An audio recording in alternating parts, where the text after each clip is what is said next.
Hi, everyone. Welcome to another episode of Teacher Voices on the Science of Reading, featuring educators from classrooms around the country. I'm your host, Shadi Tayarani, and today we're delving into a crucial aspect of reading education, the science of assessment, really focusing on how do you really know what your students know. We'll explore what it is, why it matters, and how it impacts young learners in the classroom. So today's guests are Dr. Krishna Perry, and I'm going to let everyone introduce themselves, and educator Jean Cross. Can we start with you, Dr. Krishna? Sure. Thank you for having me. So I am excited to be here because reading is certainly a passion of mine. I am a learning disability specialist and an educational psychologist with a private practice here in Chicago. And so my focus is really supporting the overall academic, social, and emotional needs of children who have diagnosed learning differences, as well as underlying social emotional needs ranging from ADHD, anxiety, and autism spectrum disorder. And so in my work, we do lots of support directly with children around educational therapy or academic remediation, as well as lots of social emotional support ranging from social skills groups and executive functioning coaching sessions.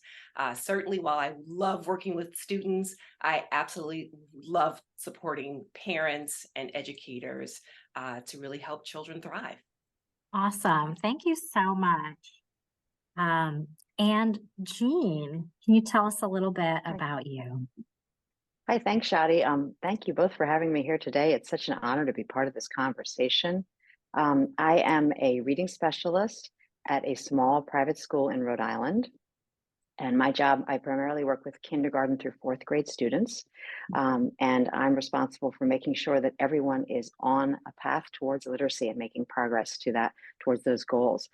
So I assess students in K through 4, and determine who is perhaps in need of support, meet with different grade level teachers and stakeholders to determine who needs support, and devise that targeted instruction in all areas of reading for those students. So assessment is essential to what I do. So I'm very glad to be part of this topic today, this discussion. Awesome. So let's dive right in. Thank you for that, Jean. It's so great to have both of you here. So much expertise right now. We talk so much about science of reading, but what exactly is science of assessment? And why is it so critical in literacy education? Can we start with you, Jean? Sure. So I think when you are in the classroom all the time, and you see students in small groups and whole groups, there is a tendency to think, oh, I know these students. I have a general impression. I'm keeping anecdotal records and observations, and those are certainly valid and wonderful ways to get to know your students. But you really do need to have, that's more of a qualitative side of things. You really do need a quantitative side as well. Um, because it's easy to get maybe a false impression of a student's ability, or a student might fall through the cracks. You might think, oh, I think their reading was pretty fluent that day. And then you come to find out later when you sit down with them, ooh, gosh, that wasn't correct. And when you get that assessment data, you really have quantitative information to base your teaching decisions off of. So that's, I think, one of the reasons why it's so important in the process. Absolutely. And if I could just chime in here, I mean, for me, as I'm talking with, teachers and parents, we talk a lot about assessments in the sense that you can't provide the most effective instruction unless you have a blueprint of a child's learning, right? And so when you have assessment tools in place that really are able to do that, then that will effectively guide your instruction or remediation in the sense of course, with children who I support mostly, to be able to be the best readers that they can be. So for sure, what Jean is saying there, because diagnostic teaching in terms of a test, teach, test approach, sort of testing to see what children know, teaching to strengthen those areas of need, and then testing to see again, was that Mhm. instruction effective enough? And so certainly assessments in that realm is certainly important. Yeah, I love absolutely. that.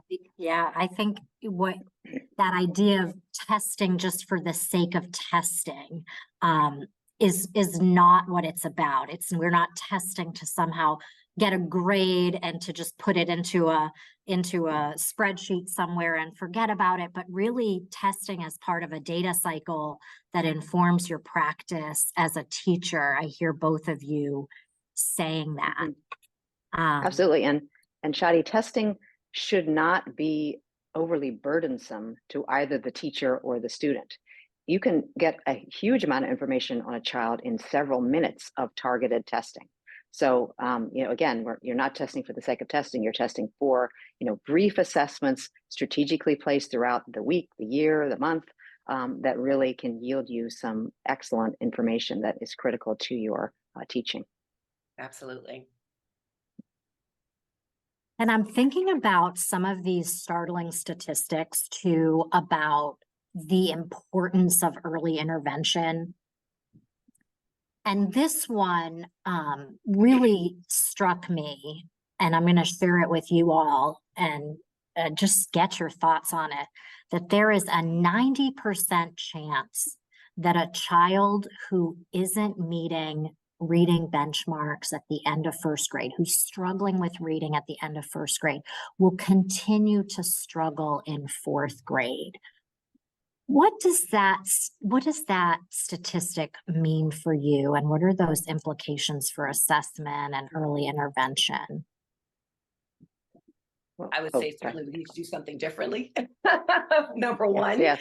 uh, when I see these statistics, whether the statistics that you just shared or 2/3 of, the population of children are not reading, at level, it definitely informs us that we need to be doing something differently. And I'm hoping that with the science of reading and the science of assessment, really sort of now becoming, I don't want to say buzzword because, I know sometimes we use these different labels, but I think that overall, I think there's now more of a push, a unified push in different schools systems around the country to be certainly more informed in their instruction. So when I hear those kinds of statistics, it makes a lot of sense to me, right? I'm sure Jean agrees that, Mhm. you have this moving target of children, being placed in, school settings where they're, being expected to read various texts. And as they continue to progress through their academic career, if they have not solidified, the basic fundamental skills by the end of first grade,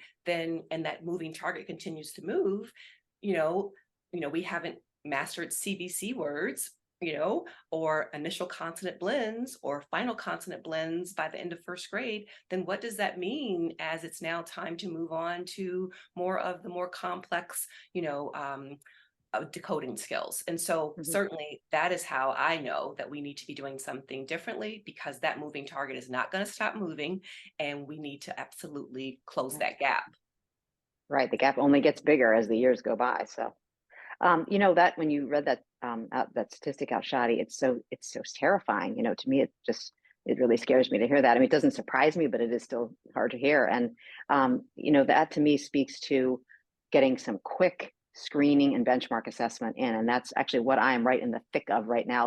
At this time of the year, I just left some kindergarten students that I was working with doing that very thing. So, that's that sort of that widest lens of assessment that really catches those students so that they don't contribute to that statistic that you were just talking about. Where you're checking those critical skills that we know are quick and easy to assess, and we know they use in the classroom every day, and that are important for their later literacy success. So being sure to get in there and do some fall benchmark screening right at the beginning of the year, and then several other times in the year, is just one way that we can prevent that statistic from continuing. I love to hear that, Jean, because it really aligns, as you know, with the research and the importance of assessing risk for reading difficulties early Mhm. on, definitely the beginning of grade 1, and some even say ideally in kindergarten, in order to get that intervention underway, because we know that when children receive science-based reading instruction, research-based reading instruction, we can reduce or even eliminate those reading difficulties. So those instructional interventions that come from the data from assessment, when we can implement those early on, we know that that can completely change a student's academic trajectory. Absolutely. Yes. Couldn't agree more.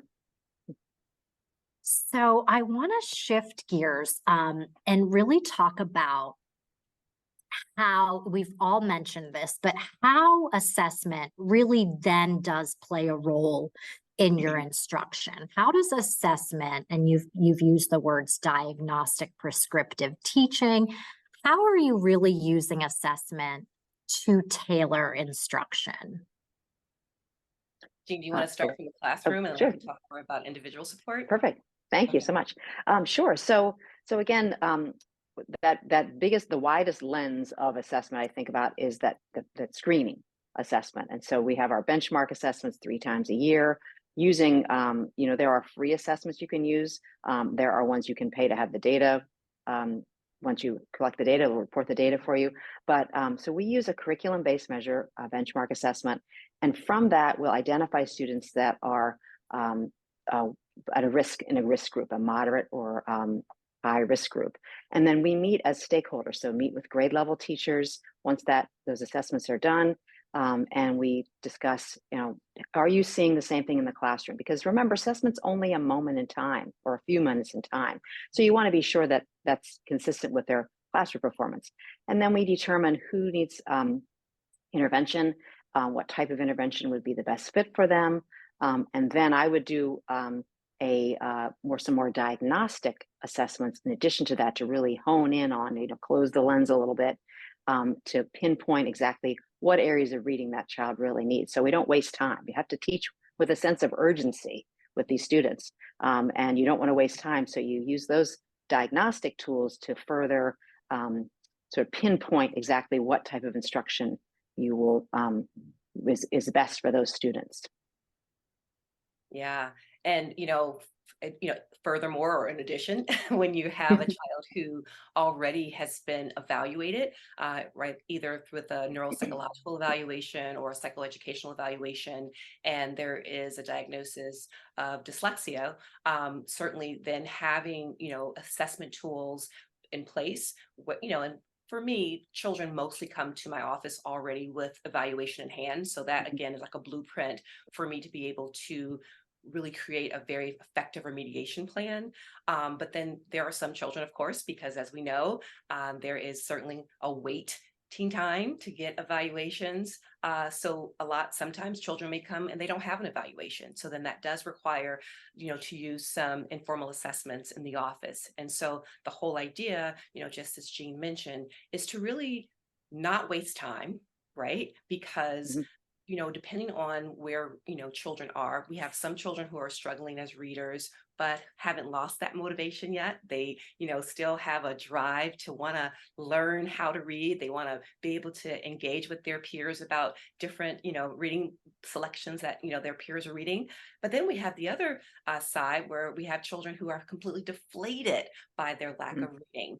And so their lack of reading ability, I should say. And so to Jean's point, you don't want to waste a lot of time, trying to just provide instruction without having the specific information that the assessment would provide you, and understanding. And I don't know when we're going to kind of talk about, the sort of main areas of science of reading as it relates to assessment tools. But, when I'm thinking about a kid, I want to make sure that we, where are we in terms of phonological awareness, right? Where are we before I can even understand, depending on the age for sure, do we even start with any of the decoding skills first? Because I'm not even solid if your phonological awareness is, solid. So having that very specific, whether it's informal or formal assessment, is key.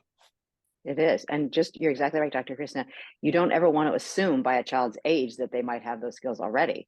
because you're exactly right. If they don't have strong phonemic awareness of phoneme segmentation and blending, and you jump right into some, having them try to read a CVC word, they might not be able to do that at all. So I really like that you said you can't assume. You really have to use that assessment data to see exactly where they are. Absolutely. So, Those specifics are so helpful in understanding how the information that you get from assessment really does guide your instructional practice. I was thinking the other day about before science of reading really infiltrated our teaching practice. And I am sure that you remember using these assessments that resulted in categorizing our students by letter or number. And we'd be conferencing with parents or with other teachers and saying, okay, well, Johnny's reading at a level D. And looking back on that, and maybe even you question that in real time in the moment, what does that designation really tell you about what to teach this student next? And we are in such a different place right now with the way that we're looking at assessment. And I'm sure that we have these conversations all the time at my school, and I have it with other Orton Gillingham teachers. We talk about what does the student have? And we'll ask each other questions like, do they have all their consonants? Do they have their digraphs? Which short vowel sounds do they have? So we talk about really specifically, like you all are saying, what the student can do, and then using that as a springboard for what we're going to do next. yeah, absolutely. It's a book level, the letter isn't the child, that always Yeah. used to bother me. And it doesn't really say anything. That doesn't mean anything to a parent. Right. So I Absolutely. agree with you there. And I'm so glad that we have moved past that, or we're moving past that, because, again, what would really be a challenging situation for families when they hear about these, levels, and then there are these, different, supplemental materials that are being sent home by a classroom teacher, is that, when we look, at some of these readers, these books, we all know that they were not probably the most effective tool to even be able to reinforce skills, right? In terms of thinking about how do you introduce, systematic in a very systematic reading instruction in a very methodical manner, we want to make sure that we're not using books that are leveled, that have various different decoding skills in them that children haven't even been introduced to. So how can we expect children to be reading silent E words when they haven't yet completely mastered their CVC words? Or how can we even think about, vowel teams when, we haven't even gotten to this whole idea of silent E? So I think that, those readers, those books that, were often used in terms of those levels, just were very challenging in so many ways, because when we think about how do we provide the most effective reading instruction, we need to be doing it in a systematic way. So if you're talking about, can we assess CVC words, then that decodable reader needs to be CVC words. And as a matter of fact, it needs to be one reader for a short A, short E, short I, so, so forth and so on, right? Again, if we're assessing about, let's say consonant blends, can we say, okay, all the L blends are now done. This book is only on L blends, or all the R blends are done. And so those level books were just always a challenge for me. I was only in a school for about 4 years before I returned back to private practice. And I definitely know that it was just a source of concern for parents. And then it just led them to run out and try to go and find more books, right? You talk about high interest level books. So then you get these like, I can read books, based on, let's just say, Barbie or Star Wars or something that was high interest level. And you're looking at level 1 or level 2, and this should be for, a kindergartner, this should be for a first grader. And then you're, presenting words with all these different orthographic patterns that children haven't been introduced yet. And so then what does that do? Continue to tank their motivation, and just really makes for a not so great situation. So thank goodness we're moving past that. Yeah. Yeah, I it kind think of you're pulls the also, rug up. Oh, sorry, excuse me. no, go Um, ahead, Jane. it kind of pulls the rug out from under a child who's just learning to read. Like, wait a minute, I don't, you haven't taught me this combination. I don't know this. So, and it can make the level books. Now, I will say that once a child is a fluent reader, I think Mhm. there's a use. There's certainly a place for those. And we're not getting rid of all of our level books at my school. I mean, that there is a place to there where they can be used. 100%.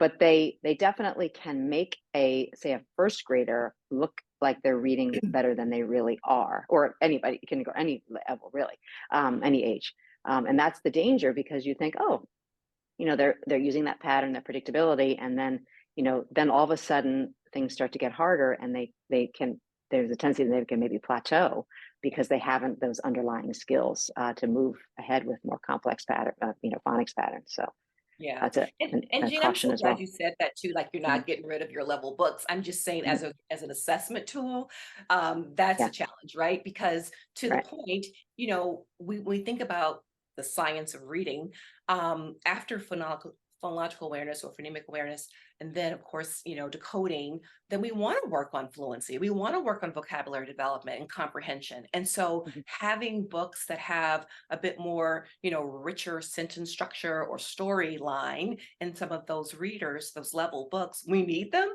But in terms of assessment and mhm. then being able to very specifically provide effective instruction to close the gap or fill in terms of remedial deficits, it can be very challenging. And so I think, to your point, we need to have a combination. We always need to have a combination. I was just thinking, as I was so excited about this conversation today, back in the 90s when I was in grad school, this pendulum of effective reading instruction, in the field of reading just continues to go back and forth. First it was phonics based only, and then it's like, okay, no, only whole language, and then, oh, it's phonics. And I think, to your point, there always needs to be a combination, Mhm. but the combination of, I would say, instruction or material has to be as a byproduct of effective assessment. And we Yeah, can't well do that said. with those Well readers at said. all. And I think what you're talking about with effective assessment, that both of you are alluding to this idea of transparency. And effective assessment truly lends a sense of transparency to all stakeholders, the teacher, parents, and the student. So what I mean by that, and I'm wondering what you think, is that when we were telling students, well, you're a level 2 or you're a level D, well, how do I get out of being a level 2? How do I improve from being a level D? Am I stuck there? What do I need to learn? Whereas with science of assessment, um, I'm very clear, the parents are clear, but I think even perhaps most importantly, my students are clear. Mhm. Hey, this is what we're working on now, and here's why. And here's what we're going to work on next. And they can tell you what it is that they're working on to improve as readers. So that sense of transparency, I think, is a real lever in science of assessment. Mhm. Sure. Yeah, you can. You can absolutely tell parents, at this age, they should be able to read CVC words, and then we'll incorporate some diagraphs. And then, you can actually physically show them the types of letter combinations that you're looking for the students to be able to read and spell. So they have that concrete, evidence of, okay, here's where we are, here's where we're going. So very well said, Shadia. That was a good point. Yeah, and it just helps with overall communication, right? I just, as a field of experts, I just want educators to feel empowered and to be able to convey to parents that, this is where your child is and this is where we're going, right? And I think that for so many educators who, unfortunately, it's just not a part of a lot of educational programs, teacher training programs, where teachers will leave, and graduate from graduate school, never having the opportunity to learn how to effectively teach reading, right? And so then we come out, with some information, but, the whole goal, hopefully, of the science of reading and the science of assessment will help us become more unified, and be looked at as professionals who are all speaking the same language, right? And that there's no more of this, and it's going to take some time. With anything, I read these articles where teachers are kind of being forced, if you will, to kind of do away with whatever their practice was before and start implementing more of sort of this reading of science of reading, excuse me, or as Shadi, you mentioned Orton Gillingham. So Orton Gillingham trained for sure. But the whole idea, at the end of the day, is that we need to make sure that we are presenting, I think, as a field of professionals in a way that parents don't leave us confused. And those sort of leveled conversations, at least when I was in schools, and and parents would come and talk to me after meeting with the teacher and sharing how confused they were and wanting to run out and go grab these various workbooks and different readers and not really knowing what to do. I hope that this will lessen some of that confusion as well. Mhm. And I think lessening the confusion actually really brings us neatly into the third segment of this conversation, which is ethics and equity. We've talked about transparency, we've talked about lessening the confusion, and I think that's part of leveling the playing field and providing equity. So I'm going to just ask you, how do we as educators ensure that our assessment practices are ethical and equitable for all of our students? Well, that kind of harkens back to what I was saying earlier. First of all, your testing shouldn't be overly burdensome to the student. That's one way to start that conversation. But I think we have to realize too that for every assessment, there are many factors that affect a student performance that are not related to whether or not they know the content. So things like their attention, executive functioning, having to switch from a task to the next and one test to the next. So many things, fatigue, stamina, motivation, so many things. If it's not their first language, you're testing them in a different language. So many different factors. And we have to know that as best we can and take that into account as we interpret those results. So that for me is one way to really try to be as ethical as possible as I can when I'm testing a student.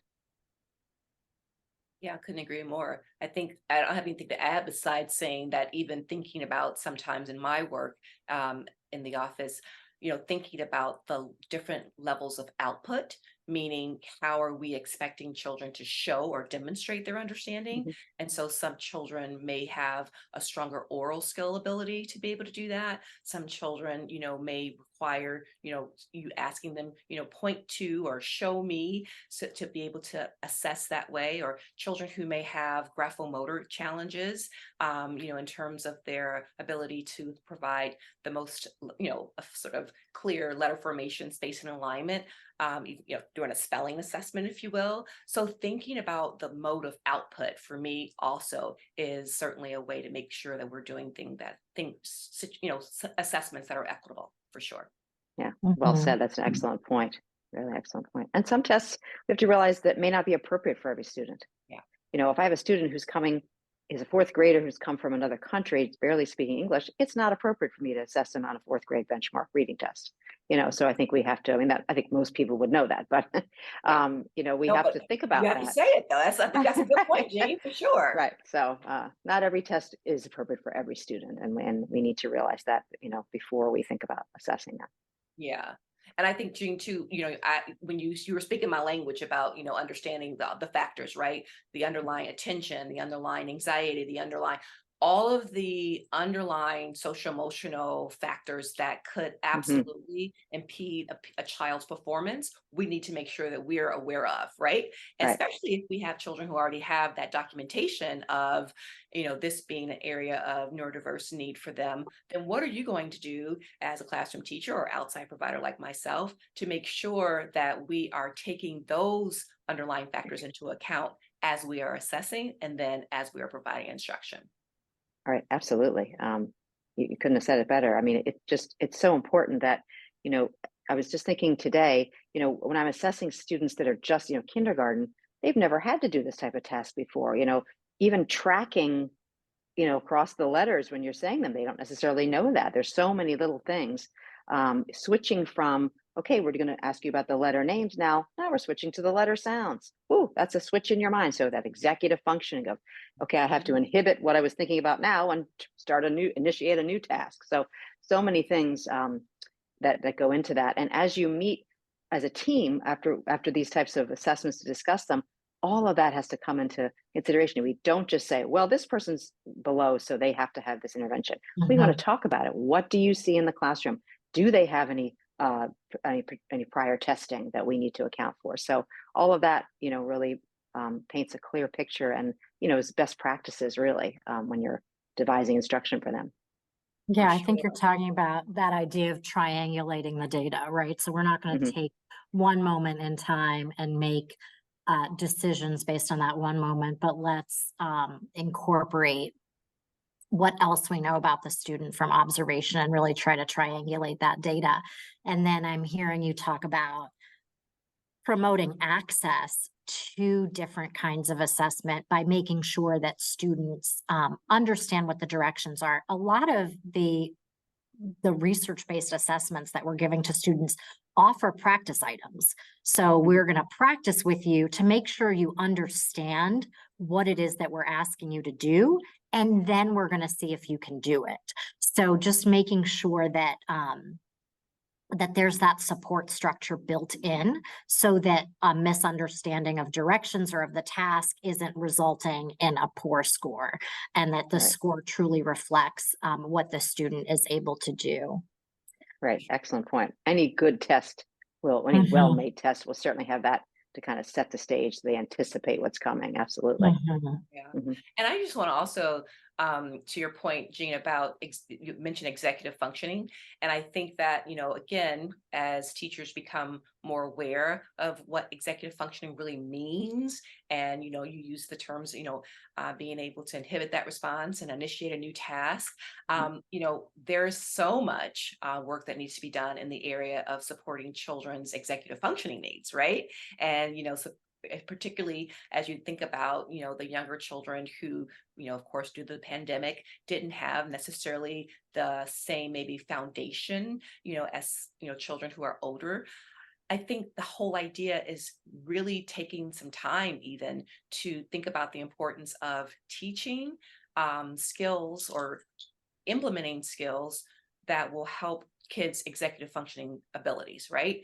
To be able to think about, like you said, okay, first tell me what is the name of this letter? Okay, what sound does this letter make? Okay, can you tell me a word that begins with that sound? That's hard. All of that requires a lot in terms of thinking through and being able to attend, number one. So we think about all the underlying cognitive skills that are needed, right? So attention, so attending, memory, underlying skill of kind of remembering what you said. Sorry about that.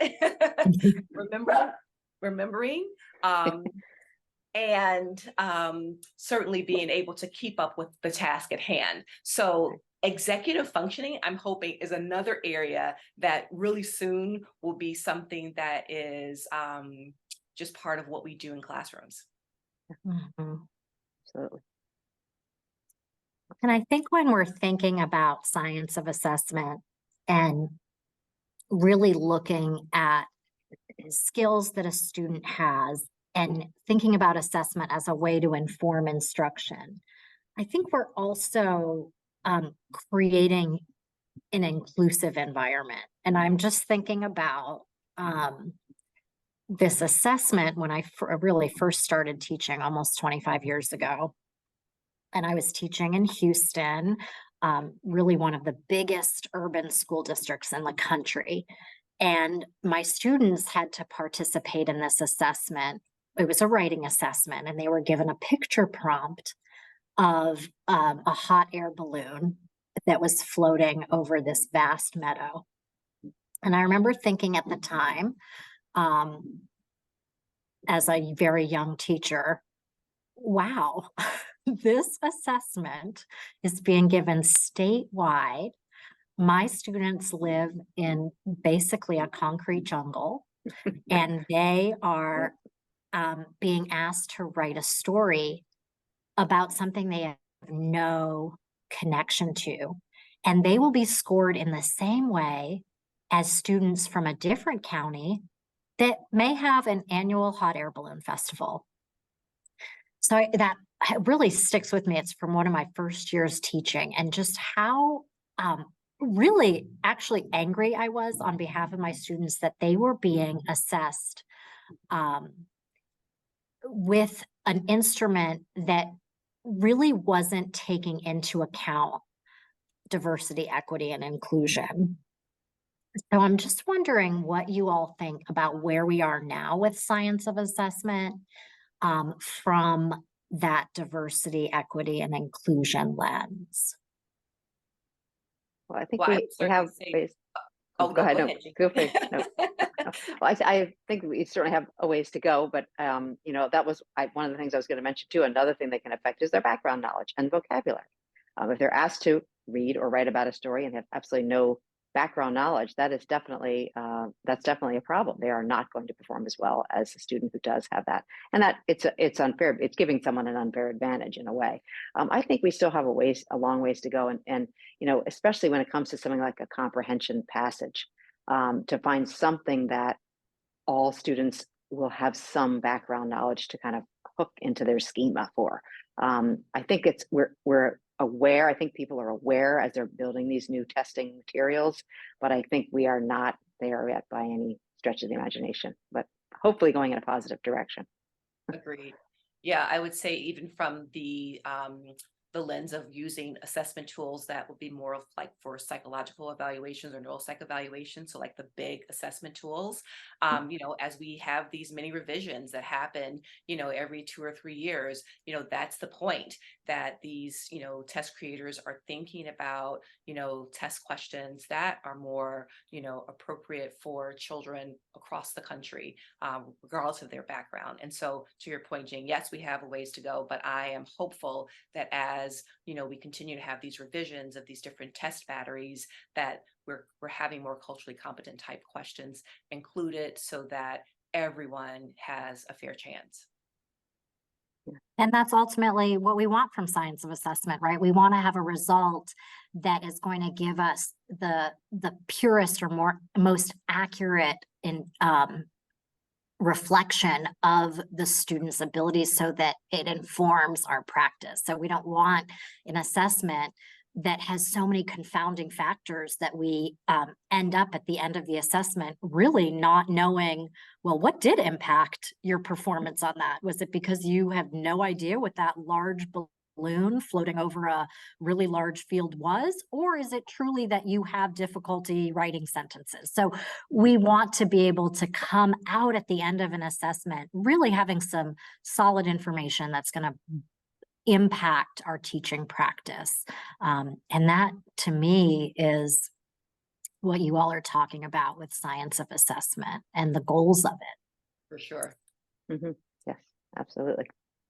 So that brings us to just our closing thoughts, final thoughts on assessment. Anything that we haven't gotten to today that you want to bring up before we sign off for the day?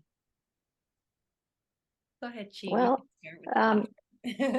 we didn't talk too much about Progress Monitor too. That's something I had thought to mention. I guess we sort of moved on to a different topic, but that to me is that formative instruction for me that makes sure that I'm on the right path with what I'm working on with students. So I think I just wanted to mention that is also an important part of the science of assessment is that, once you've got your your screening, your diagnostic, and then your progress monitoring is ongoing, weekly, daily, even. And of course, if you're working with a large benchmark assessment system, you have it more planned. But it's something that you really need to, is essential to do, because it's going to keep you on track and makes you understand, is your intervention effective?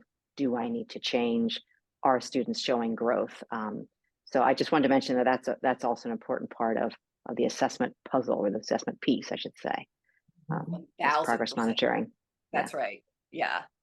I would definitely say, in addition to the progress monitoring piece, because you can't continue to provide most effective instruction if you don't have that information as you go along. I would certainly say, Jean has mentioned it, and I'm just going to say it because as I continue to hear the challenges from teachers, or feeling very burdened by the fact that they need to change the way in which they are providing reading instruction, or that they are being asked to, I guess, participate in these various professional development workshops that maybe require extra time from them, and they are feeling already overwhelmed by what's the sort of the expectation of them as a regular sort of a general education classroom teacher. And then now all of a sudden they're feeling like, wait, you want me to learn another thing? I really am hoping that this whole science of assessment move, and the science of reading sort of move, will help teachers understand that we're just trying to refine their process. We're trying to help them provide the most effective instructions to yield the most effective results, and helping them understand that the statistics, they are statistics that are not, that they're not inaccurate, unfortunately, right? Like Jean said, it was definitely startling to hear, but we know them. And so I'm just hoping that, it allows teachers to feel a bit more empowered, to be able to, learn how to provide more effective instruction, but then learn how to provide assessment that, like Jean mentioned, doesn't feel so overwhelming and burdensome. Again, I use this not diagnostic test, teach test approach, just in general, informally as you need to. As Jean mentioned, you can have a few minutes with a student and understand, okay, I need to stop here because they don't know soft C, hard C yet. So let me make sure that we, stop, because they have no idea. And so I'm just hopeful that that's going to help us move in the right direction with the field of education. Hear, hear. I love that. I love the word empowering. And I think that's a great note to end on, that really assessment should be empowering to everyone, the students, the teachers, the parents. So I want to thank you for joining us on this episode of Teacher Voices on the Science of Reading. Thank you, Jean. Thank you, Dr. Krishna. And we hope to see you next time when we'll be exploring sight words. Until then.